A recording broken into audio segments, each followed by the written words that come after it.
E aí, como é que você está? Eu espero que você esteja muito bem.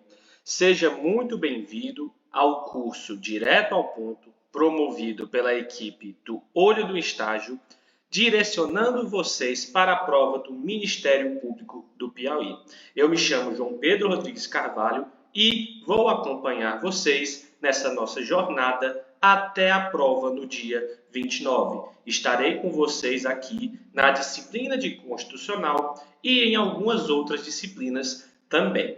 Seguinte, pessoal, não se preocupem quanto à abordagem de edital nesse momento. Eu vou trazer para vocês tudo do edital de Constitucional de maneira rápida e objetiva, de forma que você se prepare para o seu seletivo rapidamente e esteja preparado de fato para a sua prova, sem aprofundar no que é desnecessário, como muita gente faz, e preparando você para conquistar sua vaga no Ministério Público. Fechou, pessoal? Então, nós vamos iniciar aqui tratando de um tema interessante, um tema teórico que costuma cair nesses seletivos de estágio, começando pelos sentidos da Constituição Federal. Seguinte, pessoal, o estudo dessa disciplina, Direito Constitucional, se divide em aspectos teóricos e aspectos legais, ou seja, aspectos de dispositivos da própria Constituição Federal, da letra de lei. Inicialmente, nessa disciplina aqui, nós temos que iniciar com os assuntozinhos teóricos, como esses sentidos da Constituição, classificação da Constituição, que são fáceis, mas caso você desconheça essa parte, você pode acabar comprometendo a sua aprovação, pois é uma questão que você acertaria facilmente se conhecesse. E também vai ser um ótimo diferencial competitivo, porque aí você pode acertar uma coisa que outra pessoa que não valorizou tanto não vai acertar. Então, falando de sentidos da Constituição, nós vamos ter três sentidos principais. O primeiro deles, pessoal, é o sentido sociológico. O que nós temos que saber sobre os sentidos da Constituição? Pessoal, para fins de prova, o que nós temos que saber sobre cada sentido é quem é o seu idealizador, em qual obra aquele idealizador escreveu sobre o sentido e o que ele significa.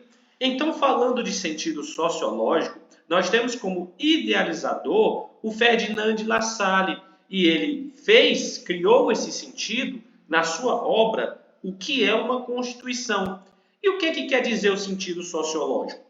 O sentido sociológico da Constituição significa dizer que a Constituição é a soma dos fatores reais de poder. Em outras palavras, o que o Ferdinand de La Salle quis dizer com isso é que a Constituição tem que corresponder à realidade social. Senão, a Constituição seria uma mera folha de papel. E aí você anota essa folha de papel aí no seu material que você estiver escrevendo enquanto assiste essa aula. Lembra disso. Então, para o Ferdinand de La Salle, a Constituição corresponde à realidade social. Do contrário, ela seria apenas uma mera folha de papel.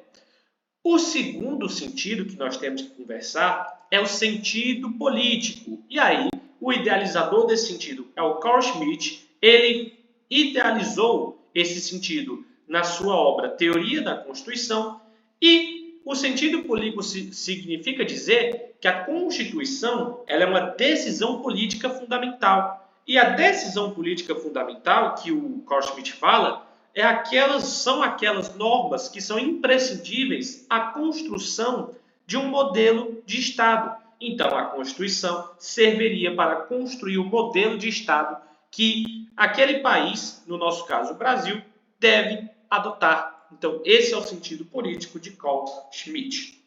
Terceiro e último sentido, o sentido mais interessante, é o sentido jurídico, idealizado por Hans Kelsen, que vocês já devem ter ouvido falar aí na introdução ao direito. E aqui é muito importante você conhecer a obra em que ele idealizou esse sentido, que é a teoria pura da Constituição. Isso vai nos ajudar, porque o sentido jurídico nos diz que a Constituição ela é uma norma pura, suprema e positivada. Então, lembrem da obra Teoria Pura da Constituição. O que é que o Hans Kelsen defende nessa obra? Defende que a Constituição é uma norma pura, ou seja, ela não sofre influência de quaisquer outras ciências. Ao contrário do que dizia Ferdinand de La Salle, onde a Constituição deve corresponder à realidade social, ou seja, deve levar em consideração a sociologia e outras ciências sociais, para Hans Kelsen, a Constituição não deve levar isso em conta, porque ela é uma norma pura. Ela tem que buscar fundamento nela mesma.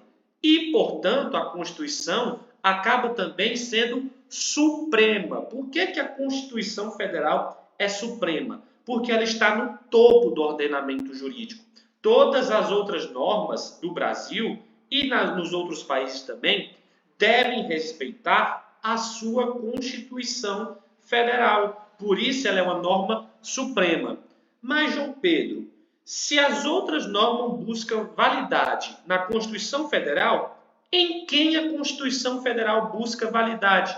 Ora, nela mesma, porque a Constituição é uma norma pura. É por isso que ela está no topo do ordenamento jurídico, porque ela está num plano lógico-jurídico em que ela serve de fundamento transcendental, de validade, certo? Então, a Constituição é uma norma pura, suprema e também positivada. Por que positivada? Porque ela está num código, ela tem um livrinho, o livrinho da Constituição Federal, o documento, onde todo o seu texto está lá regulamentando o nosso ordenamento jurídico. Então, são esses os três sentidos principais que vocês têm que conhecer. Mas existe ainda um outro, que é o sentido culturalista, que vai fazer uma salada de frutas entre todos esses sentidos que nós já conversamos. Tem vários autores que defendem esse sentido, mas o principal autor que defende o sentido culturalista é o Konrad Hesse. Essa é a telinha que você tem que copiar agora do seu caderno para você revisar legal, ou então tirar seu print. E por hoje nós encerramos aqui essa aula e eu te vejo na próxima, meu amigo, minha amiga. Assim seguiremos com aulas objetivas e curtas até o dia da nossa prova. Te vejo na próxima, meu parceiro. Não desanima, vem estudar e vamos lá!